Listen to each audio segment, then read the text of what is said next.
My name is Carter, and I'm 30 years old. I haven't really seen most of my family in 5 years, aside from a few ignored text messages and some uncomfortable Facebook tags. The last meaningful interaction we had was at a Thanksgiving dinner when my older brother, Brandon, asked me to hurry up and clear the dishes because the grown ups were talking. I was 25 at the time. I had a college degree, worked two part time jobs, and freelanced on the side. Still, in his eyes, and in my parents', I was the kid who never reached his potential. I didn't argue. I quietly dried my hands on a dish towel and left without saying goodbye. There's something odd about growing up in a family where the hierarchy feels permanently fixed. Brandon, 7 years older than me, was always the golden child. High school quarterback, honor roll student, landed a job right after college with a tech company in the city. You know the type. He wore blazers to family dinners, talked about his stock portfolio before the turkey was even carved, and offered unsolicited advice while chewing loudly and sipping Merlot like he'd invented it. Then there was me, the artsy one, the dreamer. My dad used to joke that I'd end up painting murals on alleyway dumpsters. My mom didn't laugh, but she didn't exactly stand up for me either. To be honest, my 20s were tough. I didn't take off right after college the way Brandon did. I tried a lot of things: freelance design work, app development, even a blog that made no money but did attract a few angry comments, which at least felt like engagement. I rented a tiny studio apartment with peeling paint and walls so thin I could hear my neighbor coughing at night. During the day, I worked as a janitor at a co working space. At night, I taught myself how to code. No one in my family asked how I was doing. And the one time, just once, I asked for a small loan to cover emergency dental work. My mom replied with a photo of Brandon's new Audi and said, "Maybe your brother can inspire you to get serious." So I disappeared. Not in a dramatic cut everyone off way. I just stopped reaching out. I stopped showing up. I stopped trying with them. Instead, I focused on myself. I kept working. I kept learning. I started building something slowly and imperfectly, but it was mine. I founded a small SaaS company out of my apartment. I made plenty of mistakes, hired the wrong people, wrote bad code, spent weeks debugging an issue that turned out to be a missing semicolon, but it began to grow. One client became five. Five became 20. For the first 2 years, I reinvested every dollar. I barely left my apartment. I lived on cheap frozen meals and rotated the same two hoodies. I didn't feel successful, but I felt focused. I felt awake. Then one day, a larger company reached out. They wanted to license part of my product. The offer was generous, and I accepted it. Suddenly, I wasn't just surviving anymore. I was living. I moved into a better place, bought a car that didn't make clicking noises when I turned left, hired a real team, got an accountant, and learned how to sleep more than 4 hours a night. I didn't become a billionaire or anything like that, but I was finally comfortable, and I did it without a single dollar from anyone in my family. That felt good, really good. That brings us to last month. Out of nowhere, I got a text from my cousin Grace. She said she was getting married and wanted me there. I stared at the message for a long time. Grace was one of the few people who never treated me like a failure. She used to sneak me snacks at family gatherings when I'd hide in the garage to avoid Brandon's comments. So I said yes. I figured enough time had passed. Maybe things had changed. Maybe I'd show up, exchange a few awkward hugs, and leave early without much notice. The wedding was held at a large estate just outside the city. Vine-covered arches, white chairs on perfectly manicured grass, a string quartet warming up under a canopy. Everyone was dressed like it was an awards show. I wore a simple navy suit and brought my assistant, Leah, as my plus one. Not because I needed company, but because she handled awkward social situations better than I did. The ceremony was genuinely beautiful. Grace looked radiant, and her husband seemed kind. I sat near the back, close enough to see, far enough to blend in. I thought I'd made it through unnoticed until I heard a familiar voice behind me during the reception. Well, well, well, if it isn't our little Picasso. I turned slowly. Brandon, of course. He looked mostly the same, just a bit more tired around the eyes. Still fit, still smug. He held a glass of red wine and wore that same smirk. He gave me the older brother nod that managed to be both dismissive and fake friendly. "Didn't think you'd show," he said. "Thought you were off at, what was it? Toilet cleaning school." I laughed, mostly to buy time. Something like that. Leah narrowed her eyes at him, but I subtly shook my head. I didn't want to start anything. Not here, not now, not with soft jazz and clinking champagne glasses around us. But Brandon wasn't finished. He took a sip of wine, leaned in just enough for only me to hear, and said, "So what are you really doing these days? Still chasing that little pipe dream? Still sleeping on a futon and calling it a lifestyle?" I felt the old anger rise in my chest, that familiar tightness, the urge to defend myself, to list every achievement, every late night, every dollar I earned on my own. But I didn't. I just smiled. Then I reached into my pocket and pressed the unlock button on my key fob. Across the lawn, the Aston Martin chirped softly, its headlights flashing twice. Brandon looked over, confused. Then back at me. "Nah," I said casually. "I mostly travel now. My company pays me even when I'm asleep." His expression shifted slightly, just a flicker, but it was there. Surprise, doubt, the realization that something had changed while he wasn't paying attention. But that was only the first crack. The night wasn't over, and Brandon was far from done trying to put me back in my place. After that moment, he didn't say anything right away. He gave a tight smile, clinked glasses with someone nearby, and disappeared into the crowd. But I knew it wasn't over. Brandon never liked being caught off guard, especially in public. Leah leaned in and whispered, "That's your brother, right?" "Yeah," I said. "I can tell," she replied dryly. "Smells like insecurity and expensive cologne." I almost laughed, but my stomach was still tight. The rest of the evening passed in a blur of awkward conversations. Relatives I barely recognized shook my hand and said things like, "Wow, it's been forever," or "You look good." A few asked the inevitable question, "So what do you do now?" I kept my answers vague. Nothing flashy. I didn't want to brag or draw attention. I just wanted to enjoy Grace's wedding. Brandon, however, had other ideas. When dinner was served, I was seated at table 7, right next to the bathrooms. Brandon held court at the center table with my parents, his wife Chelsea, and several cousins I barely remembered. I didn't mind the distance. I was actually relieved. Leah and I made small talk with the others at our table. A quiet older couple from the bride's side and a guy named Kyle who claimed to be a consultant, which I suspected meant unemployed. Things stayed calm until the champagne toasts began. Grace's dad spoke first with a sweet, slightly awkward speech. Then the maid of honor. Then the best man, Brandon. I felt Leah tense as soon as he approached the microphone. "Oh no," she muttered. Brandon tapped the glass and smiled his practiced, confident smile. "For those who don't know me," he said, "I'm Brandon, the bride's favorite cousin. Don't tell the others." Light laughter followed. And, of course, the proud big brother of one Carter Sullivan, who decided to grace us with his presence after, 5 years of radio silence. This time, the laughter was nervous. I felt eyes turn toward me. I forced a tight smile. Leah reached under the table and squeezed my hand. "You know," Brandon continued, "growing up, Carter always had his head in the clouds. While I was applying to colleges, he was painting frogs. Or was it lizards? Definitely lizards." He chuckled, waiting for the room to join in. I didn't laugh. Neither did Leah. The older couple beside us looked uncomfortable. "I used to worry about him," Brandon went on. "But then I realized some people are just built differently. Not everyone's meant for the real world. No one's saying that," he replied, standing up as well. "But you know how they see it. You disappeared for almost 5 years. No calls, no visits, no birthdays." "Because they made it clear I wasn't welcome," I snapped. He raised his hands. "I'm just the messenger. I'm trying to be reasonable." I turned to walk away, and that's when he said it. "I mean, let's be honest, Carter. You were never really part of the plan anyway." I stopped mid-step. "Mom used to say you were like an extra puzzle piece that didn't fit," he continued. She didn't mean it cruelly, just realistically. I didn't turn around. I couldn't. My hands were shaking. "Anyway," he added, "no hard feelings. It's just family stuff. You get it?" Then he walked off. I stood there staring at nothing, my heart racing. That was the moment, the snap. Not just the insult, but the realization that he meant it, that they all meant it. For 5 years, I'd tried to make peace with being the outsider. I told myself I didn't care, that their opinions didn't matter, that building a life without them was a victory. But hearing it said so plainly by my own brother shifted something inside me. That wasn't simple exclusion. That was betrayal. And it was only the beginning.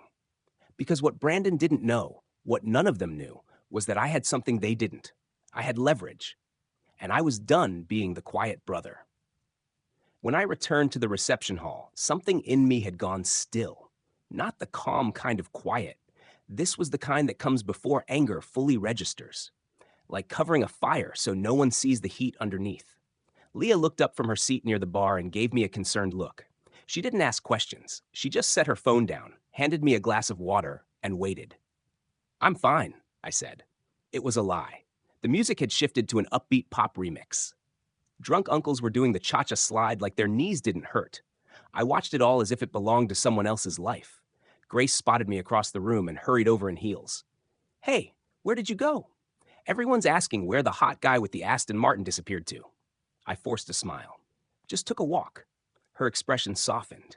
She always saw through me, even when we were kids. "Brandon?" she asked.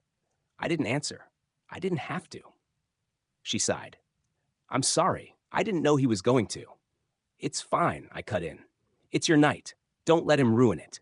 She squeezed my arm. "I'm glad you came. And for what it's worth, some people do notice. You're not invisible." Then she disappeared back into the crowd. I didn't stay much longer. I told Leah I needed to leave. She didn't argue. On the drive back, I stayed silent while she scrolled through her phone.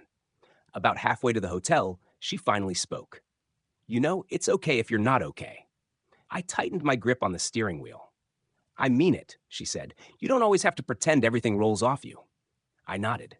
I wanted to respond, but all I could hear was, "extra puzzle piece." That line kept looping in my head. The next few weeks felt numb. Back at the office, we were supposed to be preparing for a major product launch. We just secured a large European client and were pushing toward Q4 deadlines.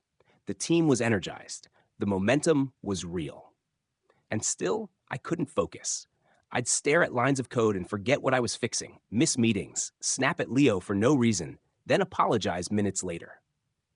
The truth was, Brandon had done more damage than I admitted. It wasn't just the wedding, or the speech, or the comment about my company, or the inheritance, or even the puzzle piece remark. It was realizing that no matter how much I changed or what I built, they had already decided who I was years ago. And nothing, success, distance, or silence, was ever going to change that. That realization broke something in me. I started waking up late, skipping the gym, eating poorly, snapping at the wrong people. I canceled 2 investor calls, pushed our launch back 3 weeks, and let emails pile up until Leah finally stormed into my office and slammed her laptop shut. "You either deal with whatever's going on," she said, "or you tell us you're taking a break, because this half-present version of you is dragging everyone down." That hit hard, because she was right.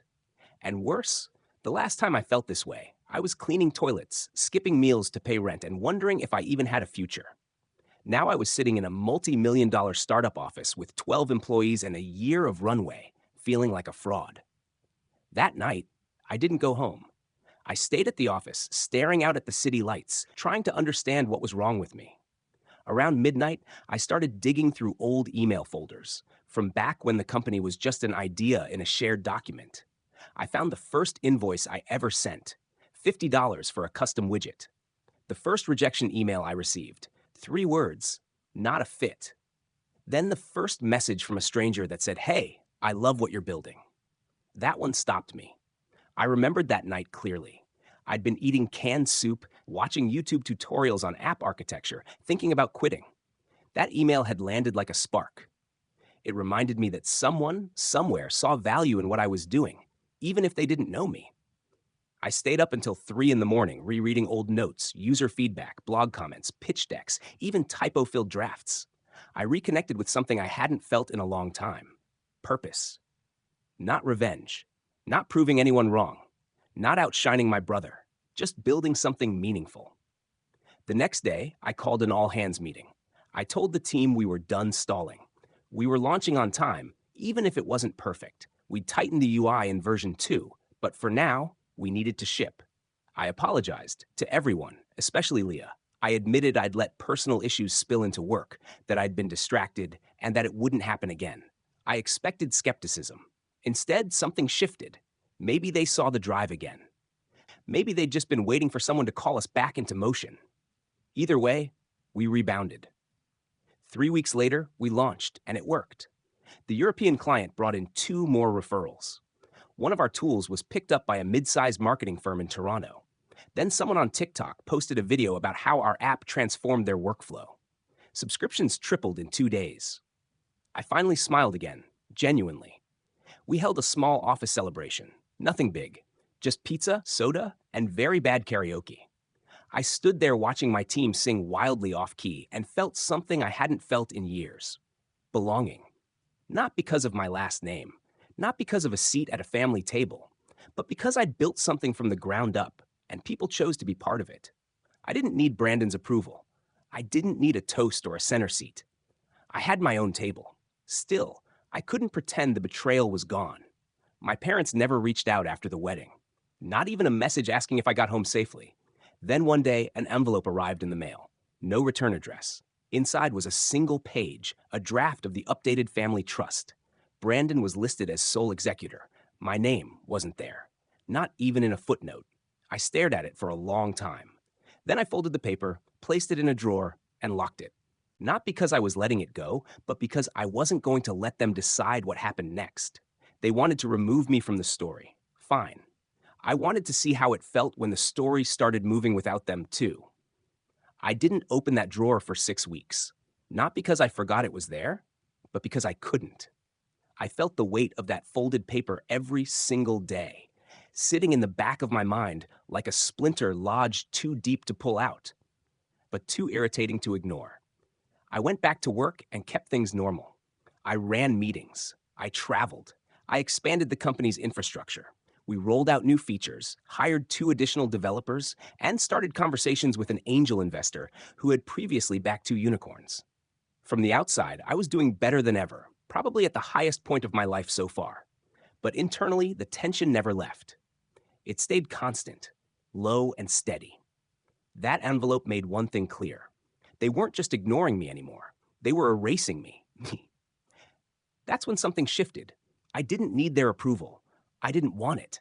But I wasn't going to let them remove my name like it was a typo in their version of events. If they wanted to play legacy chess, I had moves of my own. First, though, I needed information. So I made a call. Her name was Adrienne Grant, a corporate attorney who had helped me resolve a contract dispute the year before. She was ruthless, precise, and discreet. "I'm not suing anyone," I told her after we caught up briefly. "I just want to understand what I'm dealing with." I quietly sent her a copy of the draft trust. Less than 48 hours later, she called me back. "I'll be direct," she said. "You're not technically disinherited. You're simply not mentioned." What does that mean? It means if your parents pass without revising this document, everything goes to Brandon as sole executor unless someone challenges it in court. And even then, it would be an uphill fight. I stared at the floor of my office. "Can you tell when this draft was created?" 6 months ago. It's notarized." That part hurt. 6 months earlier, I had just closed our first international licensing deal. I was working 14-hour days building something real. While I was doing that, they were quietly removing me from the picture as if I'd never existed. "Is there anything I can do?" I asked. She paused. "Not legally, unless there's coercion, fraud, or mental incompetence involved. But Carter," her tone softened, which was rare for her, "you're not wrong to feel upset." This was deliberate. I thanked her, hung up, and sat in silence. Then I opened the drawer and pulled the envelope out. This time, I didn't just glance at it. I studied it. Little things started coming back to me. Conversations with my parents that I had once brushed off suddenly sounded different. My mom joking that Brandon was always the planner, the one who would keep the family on track. My dad mentioning years ago that he was sorting out paperwork with Brandon, just routine estate matters. They had been laying the groundwork long before the ink dried. Quietly, strategically. Like I was a loose end they didn't want to deal with, but didn't want to cut completely. That's when it clicked. They hadn't written me out because I failed. They wrote me out because I succeeded without them, because I became something they couldn't control or shape anymore. So I stopped asking why, and I started asking what came next. The first step was hiring a private researcher. Not a sketchy investigator from a strip mall, but a legitimate one. Former IRS consultant turned corporate investigator. His name was Vernon. Tall, Soft-spoken, methodical. I'm not looking to blackmail anyone, I told him. I just want to know what Brandon is actually doing with the family money. If he was the executor and handling taxes and repairs like he claimed, there had to be records. 3 weeks later, Vernon returned with a thick stack of documents. Brandon was not the responsible steward he pretended to be. For starters, he had transferred the lake house deed into a shell LLC registered in Nevada. That LLC was owned by another holding company, which Brandon also controlled. On paper, it looked like a standard estate move. In reality, the property no longer belonged to my parents. It belonged to him. Then there were the maintenance expenses. $9,000 for dock repairs, $3,200 for landscaping, an $18,000 charge labeled as furniture replacement.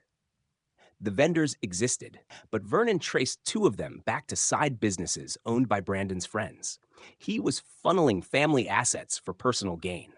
The most revealing piece was buried in an old scanned email Vernon recovered through a domain tied to Brandon's business. Subject line: Tax Shield Strategy, Parental Asset Transfer. The email outlined a plan to move my parents' remaining liquid assets into long-term tax-sheltered accounts under Brandon's control. It framed it as protection, but it also made one thing clear. The structures would eventually exclude me completely by locking assets into entities I had no access to or standing in. I stared at that email for a long time. Brandon wasn't just favoring himself. He was playing God. I met Adrienne again and showed her everything. This gives you leverage, she said. It's not a guaranteed win, but if your parents weren't fully aware of what he was doing, this could open the door. What would you do? I asked. She leaned back. I'd gather everything and wait.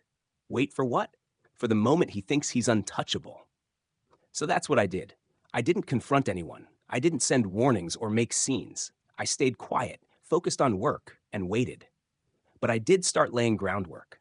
I reached out to Grace and asked if Brandon had ever pressured her about family finances. After some hesitation, she admitted he'd tried to get her to sign paperwork related to a shared cabin trust before her wedding. She hadn't signed it, but he pushed hard. She forwarded me what she still had.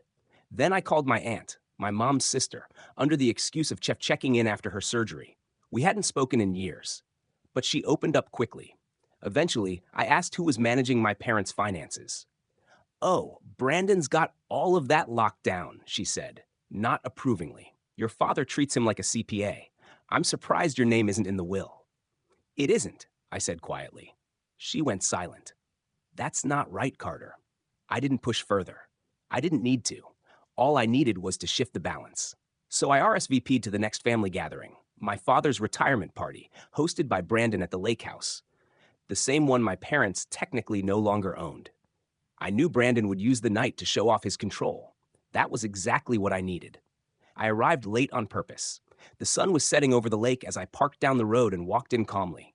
No flashy car, no assistant, just me, wearing a black blazer, holding an envelope and a USB drive. The backyard looked staged. White tents, rented barrels, catered wine.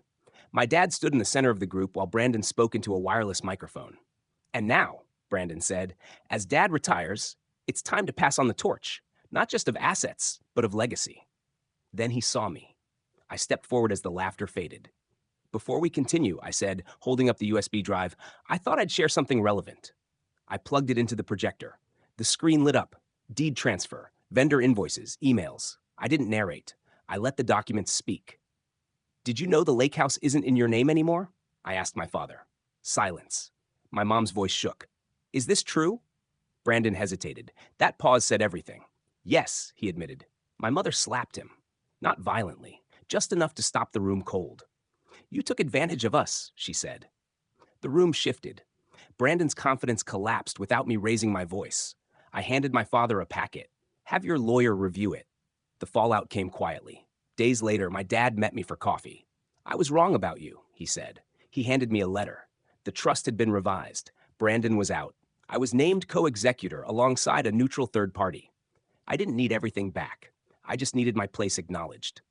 Brandon kept his money, but the respect was gone. And in this family, that mattered most. Months later, I hosted a small dinner with friends and colleagues. Leah raised a glass. "To Carter," she said, "the guy who turned silence into strategy." I laughed, not because I won, but because I survived. I walked into a room where I was once invisible and walked out seen.